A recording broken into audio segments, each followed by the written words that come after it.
अमित बघेल ओकर संगठन अकेला नहीं है, पूरा छत्तीसगढ़ एक है। अमित बघेल माफी मांग के ही तो अमित बघेल है, यदि माफी मांगी तो छत्तीसगढ़ छोड़ दे।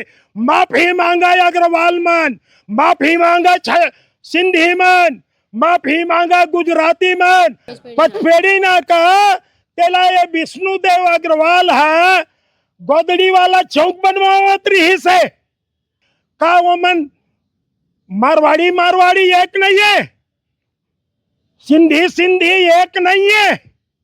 और छत्तीसगढ़िया मन के ऐसे तैसे करिया का बरा है, परदेसिया मन छत्तीसगढ़िया मन के टट्टी खाए बर ना। आप विष्णुदेव शाह जिला अग्रवाल का बर कहा तो एकर से ती कहा था अभी अग्रवाल मन के, सिंधी मन के, पंजाबी मन के, गुजराती मन के, शोषक मन के, छत्तीसगढ़ के लूटने वाला परदेसिया मन के पक्ष में खड़े हैं।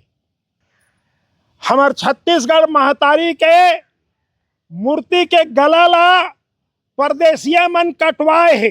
छत्तीसगढ़ प्रदेश के मुख्यमंत्री विष्णुदेव अग्रवाल